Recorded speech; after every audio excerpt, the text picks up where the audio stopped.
адам кайсы бир багытка багыт алыш үчүн, бир нерсени ишке ашырыш үчүн бир адамды дайыма бир чүйдүк башкарат да. Бирөө үчүн жаман ичимдик ичүү, зына кылуу бул кадимки иш болушу мүмкүн. Экинчи үчүн бул аябай жаман оор иш болушу мүмкүн да.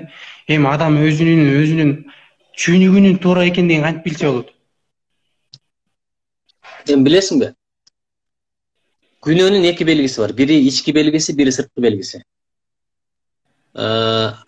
Эми сырткы белгиси кадимкидей мындай: адам күнөө кылганда ошол өңүнө чыгат да, байкасаң, ичкен адамдын да өңүнө чыгат, ушак сүйлөгөн адамдын да өңүнө чыгат, жалган сөйлөгөн адамдын да өңүнө чыгат. Айтат го кыздарчы, бул бекер айтылган эмес да. Ошон үчүн түс ийгиден түңүл. Ошон үчүн бул сырт, балким ырахат табасың, балким кичине акча табасың, балким элдин көзүнө аброюң көтөрүлүп калат, бирок адам эч качан жыргабайт да. Бүткүл дүйнөдө дейт, берека болсун, бүткүл дүйнөдө бейпилдик болсун, бирок жүрөгүңдө кандайдыр бир тынчсыздык наны болсо, жүрөгүңдө бир бейпилсиздик, кутсуздук болсо, адам өтө бактысыз сезет өзүн. Ушул эки белгиси бар. Ошон үчүн бир ишти кылып атканда дейт, адам атанын айткан сөзү бар да, түпөйүл бир ой келсе ошону кылбай эле кой дейт. Анткени мен жанагы аялдын тилине кирип, бейишке кирип алып туруп, жебе деген, жараткан жебе деп буйруган тамакты жеп койбодум мөмөнү. Ошону жештин алдында түпөйүл болгонмун дейт да. Көрдүңбү? Түпөйүл ой келген дейт. Кандайдыр бир күмөн санасаң, шек санасаң, ошону кылбай койгон дагы жакшыраак. Ошол туура эмес же туура экендигинин белгиси бул бирөө.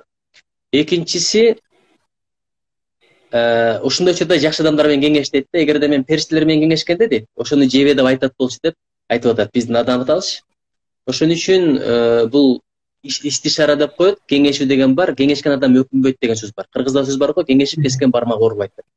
Бирок кеңешкенде жакшы адам менен кеңешкели, сен мисалы бойдок болсоң керек, үйлөнө турган болсоң, үйлөнүү маселесин өзүңдүн досторуң менен кеңешпе. Эсептен дегенде алардын да тажрыйбасы жок. Бир, экинчиден жаштын баары акылы башкачараак болот. Эми кыска деп айтпайм, бирок жетиле элек да. Үчүнчүдөн алар айтат, эми сүйсөң болду да, биз сага качырып беребиз, жашай турган сенсиң деп. Ошон үчүн ким менен кеңешти билиш керек да, бул өтө маанилүү. Анан туура же туура эмес экенин ушундан бил, адамды башка жандыктан айырмалап турган нерсеси уят. Элестетип көр, мисалы, эшек айкырса айкырбай деп айта албайсың. Кээде бир жаныбар бир уятсыз иштерди кылса, ага эч бир айыптай албайсың, анткени аларда уят жок, аларда аң сезим жок. Адамды адам кылган нерсе уят да.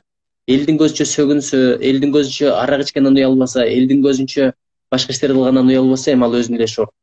Ошон үчүн кимдин уяты күчтүү болсо, мына ушул адам жолдон адашпайт экен. Ошого мен дайыма тилек кылам, эгерде канча сыпат сурайсың, болгону 3 сыпат сура десе, ошол үчөөнүн бирөөсү уялчак болот эле да. Анткени пайгамбар алейхисалам да ушунчалык уялчак болгон.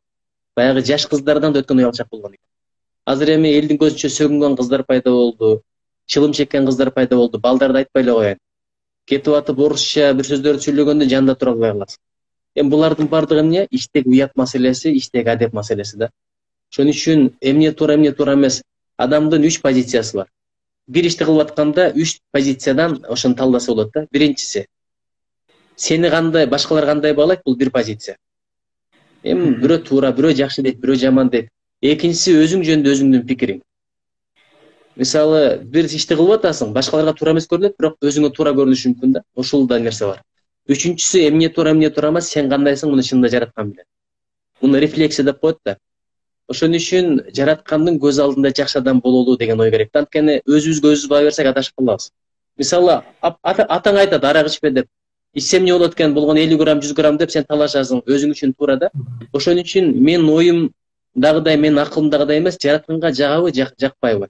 Ушуну кылыш керек да. Мисалы, мен өзүмө суроо бергенде, бир чечимге келгенде, дайыма пайгамбар болгондо эмне кылат эле деген суроо берем да. Мисалы, кече бирөө тамак алып келди мага. Бирок эртерээк алып келип койду. Биринчи тамакты жеп бүткөнчө.